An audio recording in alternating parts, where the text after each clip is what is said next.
अस्सलाम वालेकुम दोस्तों, कैसे हो? उम्मीद है कि सब खैरियत से होंगे। अल्लाह आप लोगों को ऐसे ही खुश रखे। मैंने एक किस्सा पढ़ा। किस्सा क्या था? वो एक किसी का दर्द था जो उसने उसको अल्फाज का जामा पहना कर शेयर कर दिया। मैंने जब उसको पढ़ा तो मुझे लगा इसमें एक सबक है और हमसे मोहब्बत करने वालों तक इस बात को शेयर कर देना चाहिए, बोल देना चाहिए। वो भाई लिखता है कि पिछले दिनों मेरे भतीजे का एक खतरनाक एक्सीडेंट हुआ था। मैं उसको हॉस्पिटल लेकर गया। जब डॉक्टर ने उसका चेकअप किया तो उसको बहुत गहरे जख्म आए थे और कुछ फ्रैक्चर भी थे। डॉक्टर्स ने कहा कि भाई जख्म तो बहुत गहरे हैं, कुछ हड्डियां भी टूट गई हैं और इसका बाकायदा ऑपरेशन करना पड़ेगा। हालांकि मेरे भाई को अभी तक इसका पता नहीं था और मैं कोशिश कर रहा था कि उसको न बताऊं, लेकिन पता नहीं उसको किसने बता दिया और वो हॉस्पिटल आ गया। और बेटे की ये हालत देखकर वो रोने लग गया और धाड़े मार मार के रोने लग गया। अब जाहिर है बेटे की हालत देखकर तो रोना आएगा ही आएगा। जवान बेटा था और इतने फ्रैक्चर और इतने जख्म और खून बहता हुआ देखकर तो वो रोने लग गया। लेकिन रोते रोते वो अल्लाह की नाशुक्री भी करने लग गया कि या अल्लाह, तूने मेरे बेटे के साथ ऐसा कर दिया, मेरा जवान बेटा, और ये मुसीबत, तू ऐसा वैसा, बहुत सारी बातें वो करने लगा।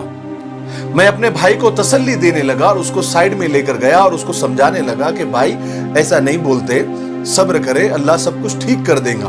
हमारी ये बातें चली रही थी कि बाजू के कमरे में एक मर्द और औरत अधेड़ उम्र के थे, हालत से थोड़े से गरीब भी लग रहे थे, एक बीमार बच्चे के पास बैठे हुए थे।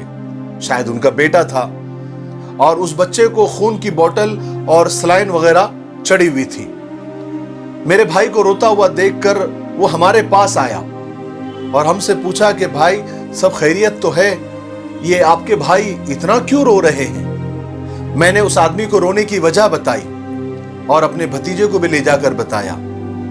उसने मेरे भतीजे को गौर से देखा और बाहर आकर एक ताज्जुब वाली मुस्कुराहट, एक दर्द भरी मुस्कुराहट उसके चेहरे पर आ गई और वो मेरे भाई से कहने लगा कि आपका बेटा तो मामूली सा जख्मी हुआ है, चंद दिन में ठीक भी हो जाएगा। मुझे देखो, मेरे बेटे को देखो और मेरे बीवी के चेहरे को देखो। हम अपने बेटे को 7 साल से हॉस्पिटल लिए घूम रहे हैं। इसकी 7 साल पहले किडनी फेल हो गई है। हर 15 दिन को डायलिसिस कराना पड़ता है, खून की सफाई करनी पड़ती है।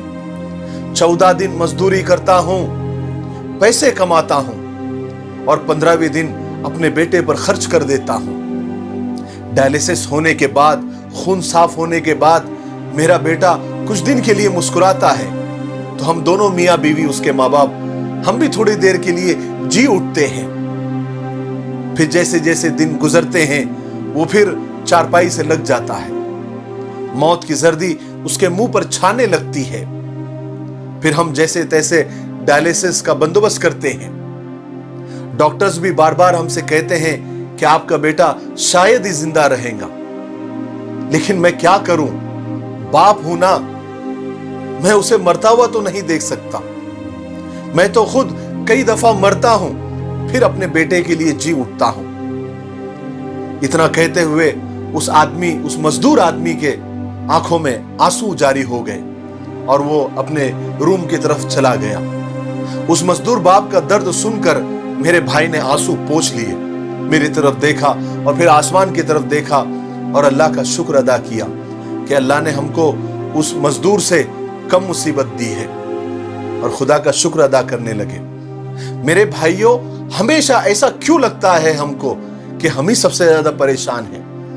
या अल्लाह हमेशा हमको ही आजमाता है? ऐसा नहीं है। जरा दुनिया घूमो, लोगों से मिलो। इसलिए हमारे अब्बा मरहूम हमेशा अपने बयान में कहते थे कि जब भी आप पर कोई मुसीबत आए और आपको ऐसा लगे कि आपको ज्यादा आजमाया जा रहा है या अल्लाह आपको ज्यादा आजमा रहे हैं, तो कभी दवाखानों में, कभी जेल खानों में, कभी पागल खानों में जाकर देखो कि इंसानियत कैसी तबाह हो रही है। कभी सरकारी हॉस्पिटल में जाकर देखो, वहां पर लोग कैसे परेशान हैं।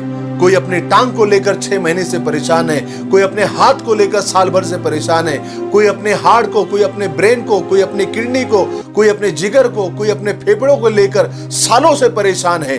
उन मरीजों के चेहरों को देखो, उन पेशेंट्स के चेहरों को देखो, उनके रिश्तेदारों के चेहरों को देखो, तुमको अल्लाह का शुक्र करना आ जाएगा।